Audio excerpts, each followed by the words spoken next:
Y'all want to listen to me? All right. Again, proud of the kids. Like I said, a special thank you to all of our seniors. Last home game here and what they've accomplished, and being able to keep a 21-game win streak here and the record at home if they've been here and what they've been able to do, and tremendous accomplishment. Them for tying the record today for most wins in a career, 48 going into that, which is another great accomplishment by them. We have a couple more games left. Hopefully we can add to that. But just great accomplishment by them, and it was their day. It was about the seniors and everything that went on there. So from that standpoint, very happy for them. Very proud of our team. Didn't start out, of course, we had a great return and fumbled the daggone opening kickoff. And like I said, I knew this team would be ready to play. This team is a very well-coached football team. They're used to winning. They come down and convert a couple third downs, and we go back and score, and then they come back and score again, and we got control of the game a little bit and got some things going. But this is a very good team. They're very well coached, and hats off to them. But again, we got to continue to grow on some things. I missed the short yardage down on the goal line, missed the block, and got to get that cleared up. But other than that, we played pretty well, good on third downs, ran the ball well, had good mixture, one field position, got turnovers.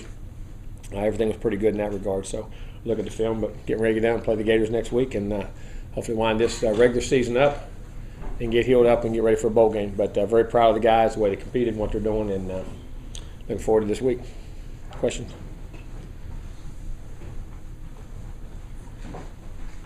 Jimbo, talk a little about Sean McGuire and Kermit's tempo.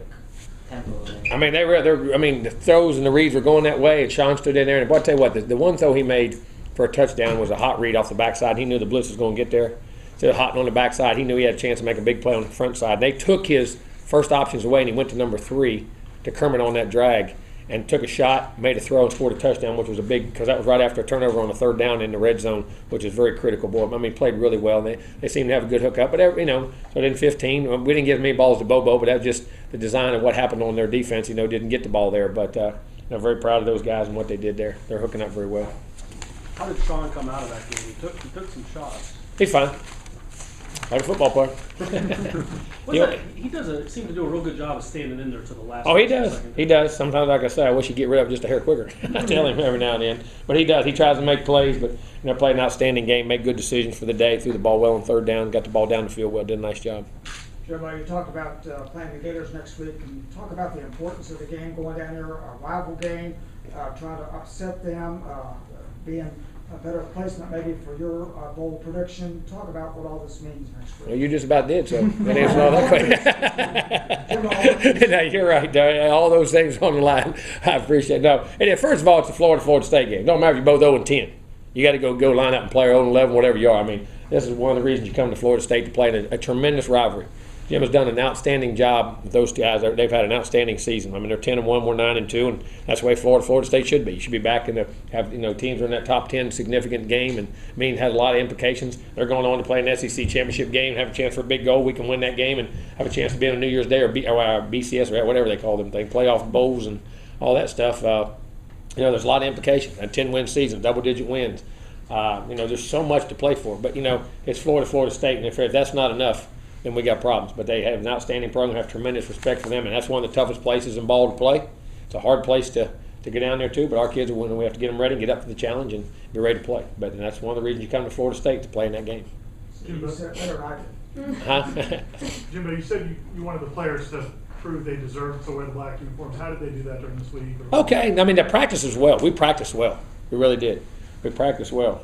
After that opening kickoff, I was ready to burn them. But, that's part of it. Those kids, they enjoy those things. They like them, and all that. And I'm a traditionalist. You know that. I really am.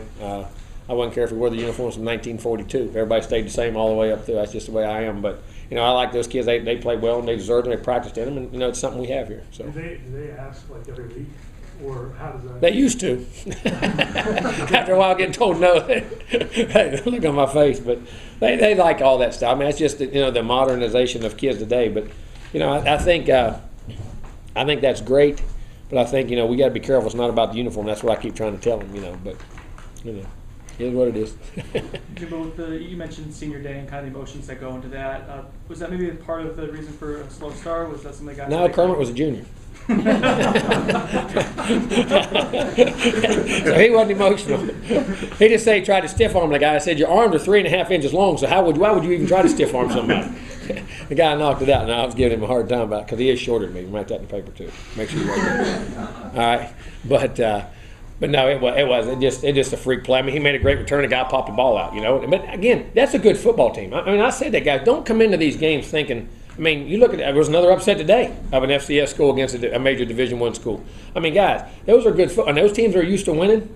They come in there and play, and they do a great job now. And they're not coming in here for a paycheck. They're coming in to play football, and that is a well-coached, very good football team. And I knew they would battle us, and we finally got control of it. But I mean, I knew they would battle.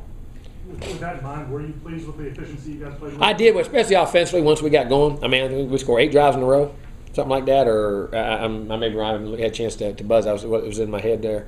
And defensively, then we started getting control of the game, keeping the edges. You know, give up some edge stuff there for a while. But they're a difficult team with all the speed sweeps and the quarterback runs, and that stuff's not easy now. I mean, it's not easy. You got some of the young guys in there in the second half. A lot of the young guys. Anybody flash anything? Some of those defensive guys jumped out there at me, some of those young linebackers and DBs. Nooney did. You know, I mean, he had opportunities. I mean, Auden Tate and I say 5, those guys, Phillips, those guys are all, you know, Levin's got a knee that's bothering him a little bit. He's got a bone bruise, but couldn't get in there. But those guys are all going to be good players. Jaquez did a nice job in the game. You know, all those guys, I mean, they seem to jump out there. How's Hoskins feeling? Sore. I don't know. We'll have to reevaluate him. He got look like an MCL or something on his knee right there. As far as the quickness of some of those drives you had, was that something you kind of saw coming in practice, or was it kind of the tempo of the game that you think allowed? Tempo of the game. I mean, we got field position at times. We finally, you know, getting that field position battle. That's what people don't understand now.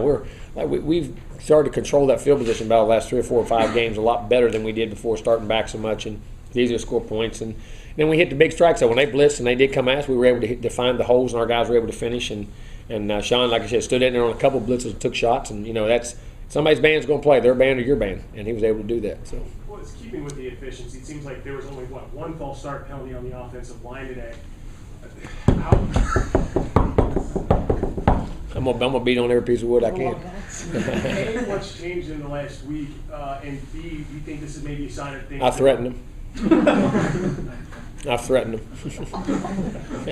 No, it is. I mean, I have. No, I'm not joking. I did. No, but I mean, it's just a matter of just getting comfortable and getting confident and just growing, and you know, and it's part of it. And you know, I did have a hizzy fit one day, so. But that's not why. But those kids, they don't do it on purpose. It's just anxious. We had one today, and hopefully we'll cut it down to none. You had the same starting 5 a couple weeks in a row, and you've been changing it so much. How much does that play into just it does. Continuity, communication, you know, all those types of things really does make a difference. And, you know, guys, you know, and when you get used to playing and you're the same guy in there too, because you don't play for 2 or 3 weeks, all right, you get back in there. Well, you're just, I don't care if you've played before, sometimes you're still antsy till you work your way back into it, or then you're a new guy in there, you know what I mean? And just, all that does matter, but it's not an excuse. You still can't let it happen. Alvin leaves the game, comes back in. Is he ever surprised with this pain? No, he said the way it fell on. He said it was just weird. He said no, it didn't hurt. Just the way that, you know, the guy fell on him. What did he end up with? I don't even know what he had. 100. He had 106, 15, 2 touchdowns. That's good. That's good. I mean, for him, that's. I mean, but I mean, he does. I mean, he just a tired. I said, "Are you done?" I mean, he said, and they come back and said, "No, he's okay." Just so, it is what it is. Did you happy to get JJ in a little bit? Oh, really happy. To get him in the game. We want to get him in there. Everett had a back was the way to get him loose. I tell you, when you don't play on the sideline, getting that loose back, you know. Same thing with 26. Vickers was going to play, and he's had some back issues, and he couldn't get him loose to get him back in the game. That's what happened with him. We wanted to get him in the game, but then we got Everett loosened up, and he got in and did a real nice job playing the game. But JJ looked really sharp. I was playing. He took a drive down, had a nice third down pickup, hit a nice seam route in there, and made some good throws. And I liked a couple of throws he made in the goal. Even though it interference, he threw that ball with conviction in that red zone, right where it should be, and tried to make the throws, and has a chance to be a good player now. Very, very happy for him. Is that something that you wanted to do today? Was make sure you get JJ in and give us some time? No, I here's as crazy as it sounds. People think, well, I don't ever think that way. I mean, I want the starters in. Do we win the game? I don't want to be the guy on SportsCenter who loses games is supposed to win. I mean, I'm saying, and I joke about that, but I don't ever think, we got to get this guy in, get this guy in, get this guy. I don't think that way. I mean, we get opportunities to. I want to do it. And we have a plan every week that we talk about how we're going to play the players if this gets ahead. I mean, we do that every week. But I treat this game just like we play Clemson, exactly the same way. Defensively, after the first couple drives, seemed to really zero in on them. What was the kind of key? Well, I think we took some of the easy throws away. They motioned, did a couple little things there, and got some easy throws and got momentum and hit a screen, and then had a nice little handed a power pass off like they were running that ball and threw it. I mean, they're a well coached team. They had a nice little scheme coming in and took, got the ball moving, and our kids made the adjustments. Charlie did a nice job of adjusting. Happy to see Brutus and Hunter both come up with turnovers. Yes, I was. I mean, senior days is appropriate. Those guys have been through a lot and done a lot for this program. How was it to see Colton get his first touchdown? That was awesome. We called that bell, and he popped in, and the guys were extremely excited, you know, on the goal line, you know, down there for him and guys on the sideline. That was great. He's done a nice job here. Coach, can you talk a little bit about Derwin James? Nine tackles in the first half. How much of a case do you think that he has for defensive ACC Rookie of the Year? Been a pretty good one. I don't know who else is out there. I don't know if anybody else would have a better one. The guy that rivals him probably stand right there in front of him with a 3-point stand. Number 9, Josh Sweater's had a heck of a year. I mean, you don't always get him in numbers because those guys flash, but he's been there. But Derwin's been spectacular. And a couple actually in that game earlier today, a couple of those throws, he should have squeezed down and made a couple little tighter throws. He gave up a little bit of space. But then the thing about him, that stuff, you make mistakes, or not mistakes, I say that, just to be down there, he'll make those adjustments. Man, he's just such a smart football player, man. I mean, that guy, those two guys, both of them are phenomenal, but Derwin is a very, very, very, very special player. And I mean, I don't know who else is in it, and you can't vote for your own players, but I would.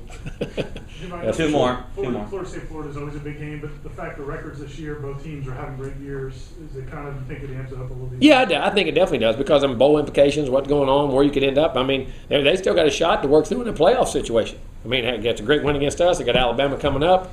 I think Alabama won that side. Am I right? I mean, on that side, I mean, everything that's going on. They got a lot to play for. We got a lot to play for. 10-win season, going to a major is it playoff bowl game now. Is that what they call it? Or New Year's 6. Okay, I'm whatever. Let's have more to go. All right, New Year's 6 in those games. But I mean, all those things, and that's what that game should be. That's what that game should be. All right, we good? Thank y'all.